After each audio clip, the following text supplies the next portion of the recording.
Hello दोस्तों जय हिंद, वंदे मातरम। हमारी पाठशाला में स्वागत है। दोस्तों 2019 का पुलिस का पेपर हिंदी का करवा रहे हैं आप लोगों को। ये सीरीज हमारी चल रही है, आज हमारी चौथी सीरीज है। दोस्तों फॉरवर्डिंग एग्जाम है, जिसके कारण आप लोग अधिक से अधिक पढ़ाई करिए। ठंड बहुत है लेकिन फिर भी पढ़ाई करिए दोस्तों। यही 1-1.5 महीने की पढ़ाई ही आपके जीवन को रंग ला देगी, आपको अपने मुकाम पे पहुंचा देगी। जो आप सपना देख रहे हो सपना पूरा हो जाएगा, मिशन वर्दी का जो है वो पूरा हो जाएगा। दोस्तों आप लोग ज़्यादा से ज़्यादा मेहनत करिए नौकरी लेने के लिए, रात दिन एक करके पढ़िए, ठीक है दोस्तों। और आप लोगों से एक अनुरोध और है कि हमारे चैनल को सब्सक्राइब करिए, वीडियो को लाइक करिए, शेयर करिए, अधिक से अधिक दोस्तों तक हमारे चैनल को पहुंचाइए। हम आपको अच्छा से अच्छा कंटेंट देंगे, ठीक है दोस्तों। आइए प्रश्न पे चलते हैं। प्रश्न पे चलते हैं। देखिए प्रश्न हमारा है पहला, निम्नलिखित प्रश्न में 4 विकल्प में से अधिकरण कारक की विभक्ति पहचानना है। इसमें ये बताना अधिकरण कारक कौन सा है, तो अधिकरण कारक कौन सा ही बताना, ठीक है। तो क्या होगा, ऑप्शन ए में दिया है रा रे, बी में से के, सी में हे अरे मे पर। तो अधिकरण में क्या होता है, आपको क्या बताइए अधिकरण में क्या होगा। मे पर होता है, बताइए दोस्तों। अधिकरण में मे पर होता है।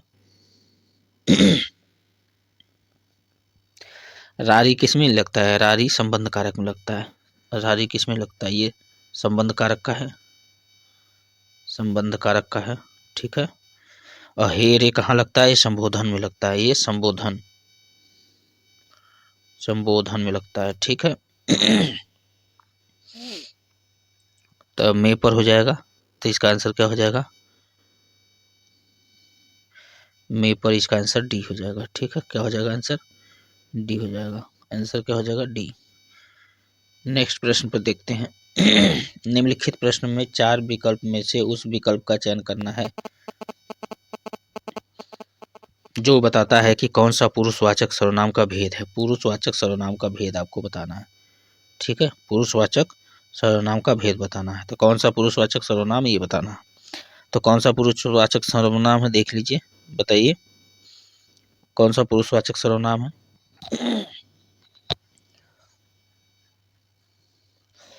हम सभी लोग जानते हैं कि सर्वनाम के 6 भेद होते हैं। सर्वनाम के कितने भेद, 6 होते हैं। पुरुषवाचक सर्वनाम, निश्चयवाचक सर्वनाम, अनिश्चयवाचक सर्वनाम, प्रश्नवाचक सर्वनाम, निजवाचक सर्वनाम, संबंधवाचक सर्वनाम।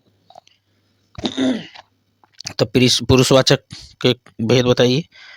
पुरुषवाचक इसमें कौन सा है, कौन सा भेद नहीं है, ये पूछ रहा है पुरुषवाचक का। तो क्या होता है, पुरुषवाचक के कितने भेद होते हैं, उत्तम पुरुष, प्रथम पुरुष, उत्तम पुरुष, मध्य पुरुष। प्रथम पुरुष, मध्यम पुरुष, अन्य पुरुष होता है, सॉरी, ठीक है। पुरुषवाचक सर्वनाम के कितने 3 भेद होते हैं, प्रथम पुरुष, मध्यम पुरुष, अन्य पुरुष। तो ये तीनों तो है, ये हो गया, अन्य हो जाएगा, ये भी हो जाएगा, ये हो। लेकिन अति उत्तम कोई ऐसा पुरुष नहीं होता है, ठीक है। इसलिए ऑप्शन सी हो जाएगा। नेक्स्ट प्रश्न की ओर चलते हैं। निम्नलिखित प्रश्न में 4 विकल्प में से उस विकल्प का सही करना है जो ये बताता है कि कौन सी भूतकाल से शुरू हो रहा है, अभी समाप्त हुआ हो, भूतकाल से शुरू होकर अभी समाप्त हुआ हो, इसका ढूंढना, ठीक है। चलिए ऑप्शन पे चलते हैं।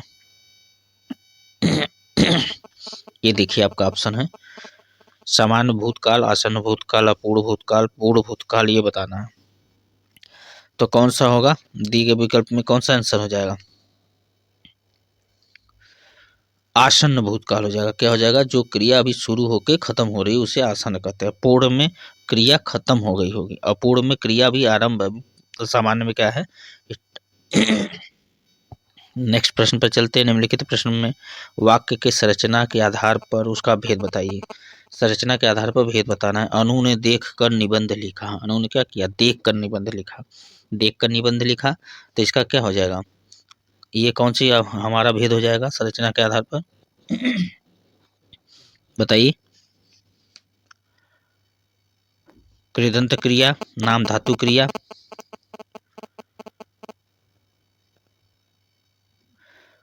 और पूर्वकालिक क्रिया। तो आंसर क्या हो जाएगा, आंसर बताइए क्या हो जाएगा, आंसर हो जाएगा पूर्वकालिक क्रिया।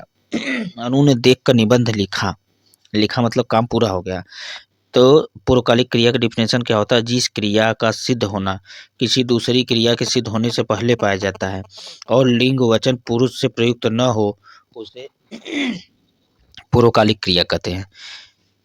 यहाँ देखने का कार्य लिखने से पूर्व हो चुका है। देखिए, उन्होंने देखकर निबंध लिखा, निबंध लिखा पूरा हो चुका है, पूर्वकालिक क्रिया हो गई, इसलिए आंसर बी सही है। नेक्स्ट प्रश्न क्या है?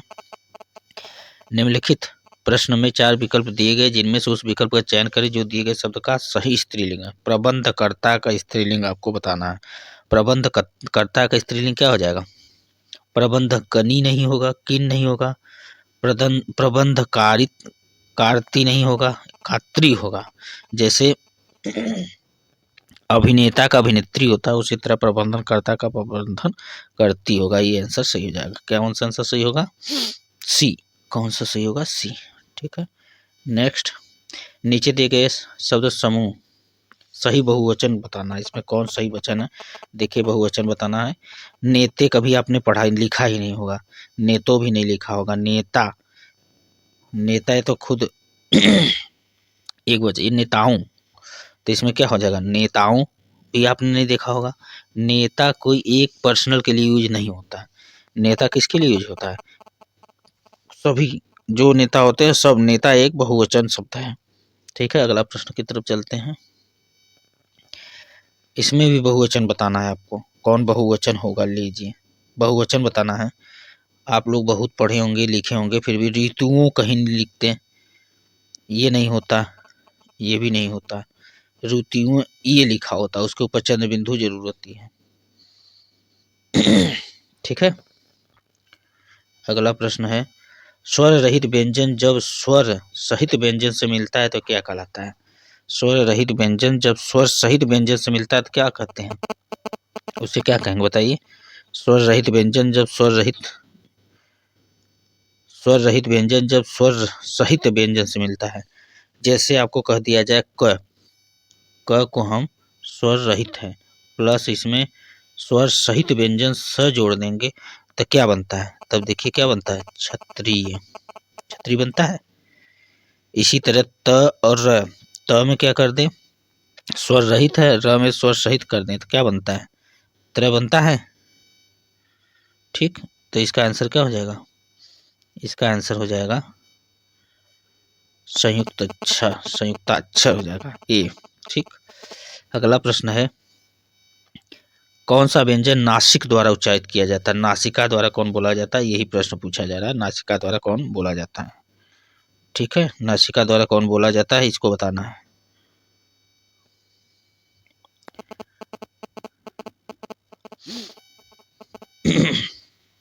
ये क्या हो गया? एक मिनट। नासिका द्वारा कौन बोला जाता है ये बताना है। ठीक है, तो बताइए नासिका द्वारा कौन बोला जाता है? आप लोगों को पता होगा वर्णमाला में क से किया तक जो वर्गीय व्यंजन होता है, वर्गीय व्यंजन में पांचवा अक्षर क्या होता है? पांचवा अक्षर नासिका होता है। पांचवा अक्षर क्या होता है? पांचवा अक्षर नासिका होता है। जैसे अंग हो गया, ये हो गया, ये सब नासिका से बोले जाते हैं। ठीक, अगला प्रश्न, निम्न वाक्य विशेषण की किस अवस्था से है? यह करेला कड़वा है। इसमें बताना है विशेषण की अवस्था, मूलावस्था है, उत्तरावस्था है, उत्तमावस्था है, ये बताना है। तो यह करेला कड़वा है, ये क्या है? कड़वा। कड़वा मूलावस्था में विद्यमान है। कड़वा क्या होता है? मूलावस्था में मिलता है, तो इसलिए ये मूलावस्था इसका आंसर हो जाएगा, मूलावस्था। ठीक है, 3 अवस्था पाई जाती है, मूलावस्था, उत्तरावस्था, उत्तमावस्था। तो आंसर क्या हो जाएगा? बी। नेक्स्ट प्रश्न पर चलते हैं। तुलसीदास द्वारा रचित प्रसिद्ध महाकाव्य का नाम बताना है। तुलसीदास ने कौन सा महाकाव्य लिखा है ये बताना है। तुलसीदास जी ने कौन सा महाकाव्य लिखा है? तुलसीदास जी ने रामचरितमानस लिखा है। क्या लिखा है? रामचरितमानस। रामचरितमानस लिखा है। रामचंद्र का किसने लिखा है? केशव दास लिखे हैं। किसने लिखा है? केशवदास ने लिखा है। अखरावट किसने लिखा है? अखरावट मलिक मोहम्मद जायसी की है। ये किसकी है? मलिक साहब की है अखरावट। और चंद्रहास किसकी है? चंद्रहास बताइए, कमेंट बॉक्स में बताइए चंद्रहास किसने लिखा है? चंद्रासार, चंद्रासार किसने लिखा है ये बताना। चंद्रासार किसने लिखा है? नेक्स्ट प्रश्न पर चलते हैं। रंगभूमि किस प्रसिद्ध लेखक द्वारा रचित उपन्यास है? रंगभूमि को बताना है। रंगभूमि किसने लिखा है? रंगभूमि किसने लिखा है? रंगभूमि किसने लिखा है? प्रेमचंद्र जी ने लिखा है। रंगभूमि किसने लिखा है? प्रेमचंद्र जी ने। रंगभूमि प्रेमचंद्र जी ने लिखा है।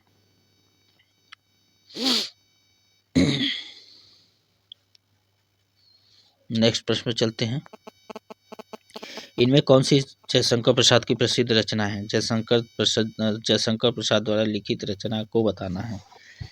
तो आप लोग देखे होंगे कामायनी बहुत फेमस बुक है। जयशंकर प्रसाद की कामायनी बहुत फेमस बुक है। जयशंकर प्रसाद की कामायनी बहुत फेमस बुक है, इसे जयशंकर प्रसाद ने लिखा है। नेक्स्ट प्रश्न पर चलते हैं। 2017 का साहित्य अकादमी पुरस्कार किस लेखक को दिया गया है? 2017 का साहित्य अकादमी पुरस्कार आपको बताना किस लेखक को दिया गया है। 2017 का साहित्य अकादमी पुरस्कार दिया गया है रमेश कुंतल मेघ को दिया गया। किसको दिया गया? रमेश कुंतल मेघ को दिया गया। किसको दिया गया? रमेश कुंतल मेघ को दिया गया। ठीक है, नेक्स्ट प्रश्न पर चलते हैं।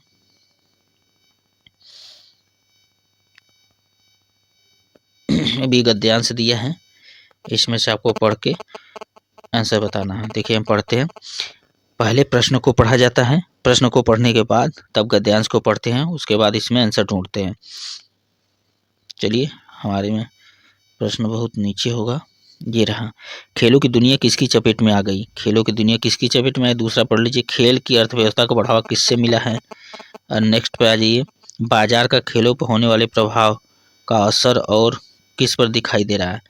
खेल प्रतिस्पर्धा का किसके बजट पर असर हो रहा है? देखिए, और विभिन्न प्रयोजकों से किसकी संयुक्त आमदनी में इजाफा हुआ? ठीक है, ये है। अब अपना पैराग्राफ पढ़ते हैं, उसके बाद आंसर देते हैं। ठीक, पैराग्राफ पढ़ते हैं। देखिए, व्यावसायीकरण की आंधी से खेलों की दुनिया भी नहीं बची रह सकी। व्यवसायीकरण की आंधी से खेलों की दुनिया भी नहीं बची रह सकी। आज खेलों का अपना एक अलग अर्थशास्त्र है। पिछले दिनों भारत में आयोजित इंडियन प्रीमियर लीग यानी आईपीएल ने यह साबित कर दिया कि खेलों का बाजीकरण किस हद तक किया जा सकता है।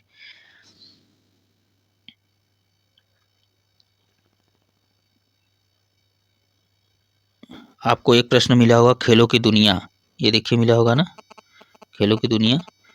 तो ये व्यावसायीकरण पे हम लगा देते हैं। ठीक ठीक, आगे चलते हैं।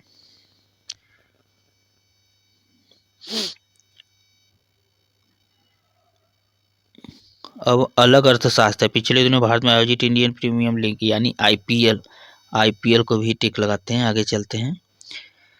खेलों का बाजीकरण किस हद तक किया जा सकता है और कितने भारी लाभ का सौदा है? हालांकि पहले से ही क्रिकेट में पैसों की भरमारी रही है, लेकिन आईपीएल ने इस खेल की अर्थव्यवस्था को एक ऐसा विस्तार दिया है। आईपीएल ने क्या दिया है? विस्तार दिया है।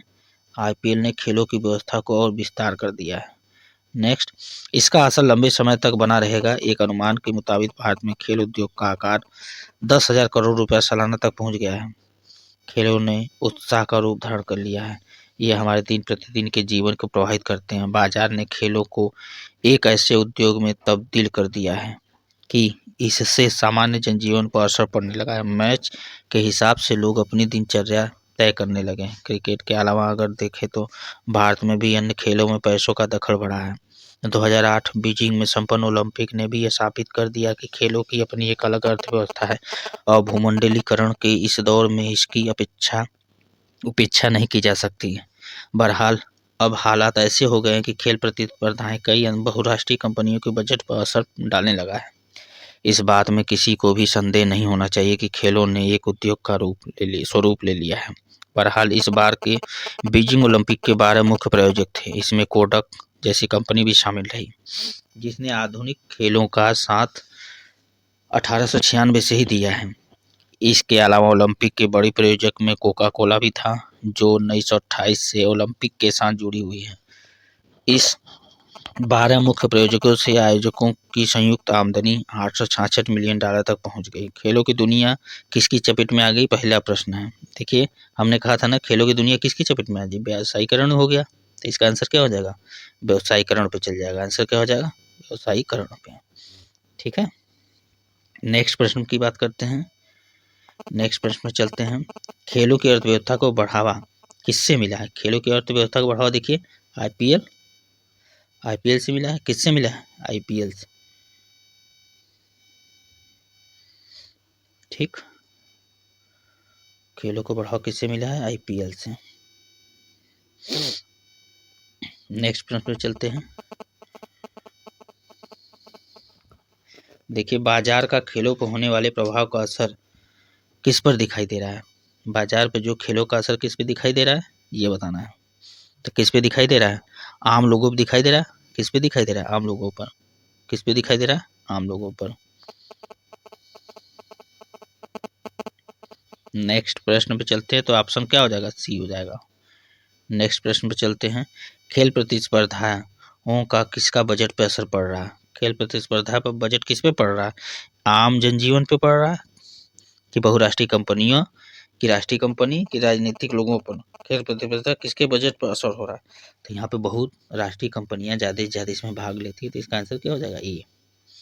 अगला प्रश्न क्या है? अगला देखिए, विभिन्न प्रायोजकों से किसकी संयुक्त आमदनी का इजाफा हो रहा है? किसकी आमदनी का इजाफा हो रहा है, ये बताना। किसकी आमदनी का? आयोजकों, जो आयोजक करेंगे, जो पैसा लगाएंगे, उनके ही आमदनी का इजाफा होगा। तो ऑप्शन क्या हो जाएगा? ए हो जाएगा। निम्नलिखित प्रश्न में 4 विकल्प में से उस विकल्प का चयन करें जो दिए गए गद्य पद्य के उचित अलंकार रूप में सबसे अच्छा विकल्प है। तरनी तनुजा तटतमाल तरुवर बहुछाई, ये आप लोग बहुत सुने होंगे। वर्णों की आवृत्ति बार बार होती है, जहाँ वर्णों की आवृत्ति बार बार होती है वहाँ क्या होता है? अनुप्रास अलंकार। वहाँ क्या होता है? अनुप्रास अलंकार। तो आंसर क्या हो जाएगा? अनुप्रास अलंकार। आंसर क्या हो जाएगा? अनुप्रास अलंकार। ए। नेक्स्ट प्रश्न, इसमें बताना अव्यय का भेद कौन सा सही है, ये बताना। आज दिन भर वर्षा होती रही, दिन भर कौन सा अव्यय है, ये आपको बताना है। दिन भर कौन सा अव्यय है? दिन भर कौन सा अव्यय है, ये बताना। दिन भर कौन सा अव्यय है? दिन भर तो कौन सा है? क्रिया विशेषण अव्यय है। कौन सा अव्यय है? क्रिया विशेषण अव्यय है, क्योंकि इसमें क्रिया हो रही है। दिन भर क्रिया विशेषण अव्यय का उदाहरण। नेक्स्ट प्रश्न, इसमें अशुद्ध वाक्य दिया, उसको आपको शुद्ध करना। आप नानी के घर जाओ। ठीक है, आप नानी के घर जाओ, इसको शुद्ध करना, ये बताइए। आप नानी के घर जाइए, आप नानी घर जाओ। यहाँ देखिए प्रश्न, अब पहले प्रश्नों को पढ़िए, उसके बाद ऑप्शन को पढ़ेंगे, आपको खुद ही पता चल जाएगा। आप नानी घर जाओ, कुछ लग रहा नहीं। आप नानी के घर जाओ, आप नानी के घर जाओ, ये हो सकता है? नहीं हो सकता। आपने नानी के घर जाना है, ये गलत है। आप नानी के घर जाइए, ये सही है। ठीक है, नेक्स्ट प्रश्न में चलते हैं। छंद के कितने चरण होते हैं, ये बताना है। छंद के कितने चरण होते हैं? छंद के चरण कितने होते हैं? 4 चरण होते हैं। छंद में कितने चरण होते हैं? 4 चरण होते हैं। छंद में 4 चरण होते हैं। चरण कितने होते हैं? 4। मात्रा, यति, गति, तुक पे बल दिया जाता है छंद में। जिसमें मात्रा, वर्ण, यति, गति, तुक पर बल दिया जाता है, वो क्या होता है? छंद होता है। ठीक है,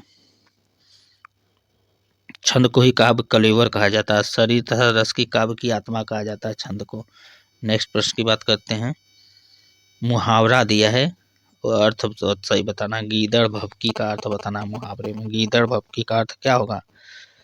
धूर्त व्यक्ति हो सकता है? नहीं होगा, धूर्त व्यक्ति नहीं होगा। विरोध करना कभी नहीं, आरोप लगाना, ये कोरी धमकी देना। गीदड़ भभकी मतलब ऊंच बढ़ा चढ़ा के बातें करना, ये होता है गीदड़ भभकी का। विरोध करना का मुहावरा क्या हो जाएगा? सिर उठाना। धूर्त व्यक्ति का रगा सियार। आरोप लगाना का मतलब लाघना। आरोप लगाना मतलब लाछन लगाना। ठीक है, नेक्स्ट प्रश्न को चलते हैं। ये कह रहा है रस का संबंध किस धातु से माना जाता है?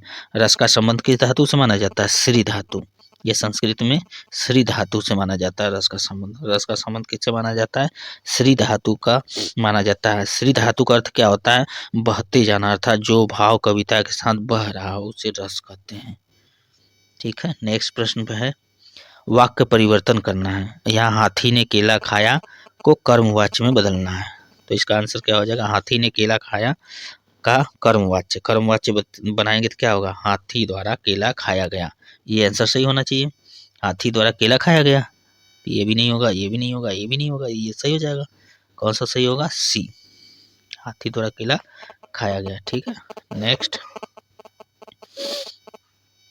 इनमें से किस चिन्ह का अर्थ आधा रुकना होता है? आधा रुकना बताना है।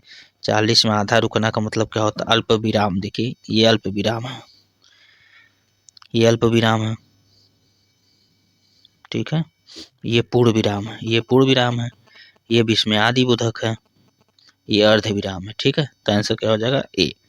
आंसर सॉरी आंसर क्या हो जाएगा? अर्ध विराम, अल्प विराम बता रहा है ना, अल्प विराम का हो जाएगा। आधा रुकना का मतलब होता है, ये आंसर हो जाएगा। ठीक है, नेक्स्ट प्रश्न पर चलते हैं। समास पहचानना है। समास दिया गया दशानन का, वो विग्रह करके बताना क्या होगा? दशानन का विग्रह करके, 10 है आनंद जिसके, ये इसका हो जाएगा 10 है आनंद जिसके, मतलब ए हो जाएगा। नेक्स्ट की बात करते हैं। इसमें एक शब्द बताना, किसी भी, जो किसी भी स्थिति में टाला ना जा सके तो उसे क्या कहेंगे? किसी भी स्थिति में टाला ना जा सके उसे अनिवार्य कहेंगे। क्या कहेंगे? अनिवार्य, अनिवार्य कर देंगे। इसमें बताना एकार्थी बताना अरुण का, अरुण का अनिकार्थी क्या होगा? अरुण, अरुण का निकार्थी, अरुण का निकार्थी आपको बताना क्या होगा? अरुण का मतलब होता है सूर्य, अरुण का होता है सूर्य। अन्य अर्थ अगर कहेंगे लाल रंग, सुख, प्रातःकालीन सूर्य, ये सब हो जाएगा। तो अरुण का मतलब क्या होता है? सूर्य। अनेकार्थी बताया जाएगा तो सूर्य हो जाएगा। ये ऑप्शन सही है। नेक्स्ट की बात करेंगे। इसमें विकल्प में भरना है, खाली स्थान क्या भरा जाएगा? अवगुण शब्द में उपसर्ग है। अवगुण में उपसर्ग, उपसर्ग कहाँ लगाए जाते हैं? शब्द के पहले। और प्रत्यय कहाँ लगाए जाते हैं? शब्द के बाद। तो इसमें शब्द के पहले क्या लगा? अव लगा, तो यही आंसर हो जाएगा। तद्भव बताना, इसमें सही तद्भव कौन है ये आपको आंसर में बताना है। सही तद्भव कौन है ये बताना है। देखिए गांव, चंद्रबिंदु है, ये गांव, ये होता है सही तद्भव, गांव। ठीक है, गांव का तस्तम का होता है ग्राम। नेक्स्ट प्रश्न की बात करते हैं। ग्राम दिया है यहाँ पे, ग्राम का गांव होता है। ठीक है, खेत का क्या होता है? खेत का क्षेत्र होता है। अगला, निम्नलिखित प्रश्न में 4 विकल्प में से उस विकल्प का चयन करें जो प्रत्यय से नहीं बना। प्रत्यय कहाँ लगाए जाते हैं? शब्द के पीछे। किसमें प्रत्यय नहीं लड़ा है, लगा, ये बताना है। टुकड़ा में ई बन लगा देंगे, टुकड़ी बन जाएगा, इसमें भी लगा है। लालिमा, इसमें भी लगा है। शक्तिमान, शक्ति में मान हो गया। तो इसका आंसर कौन सा हो जाएगा? इसका आंसर सफल में देखिए कोई प्रत्यय नहीं लगा, तो इसका आंसर कौन हो जाएगा? डी। आंसर कौन हो जाएगा? डी। नेक्स्ट प्रश्न, विपरीत बताना है। विपरीत, बंधन का विपरीत क्या होगा? बंधन मतलब किसी चीज को बांधना होता है, और बांधने का विपरीत क्या हो जाएगा? मुक्त करना होगा। क्या होगा? मुक्त करना। डी सही हो जाएगा। कौन सा? डी। नेक्स्ट प्रश्न पर चलते हैं।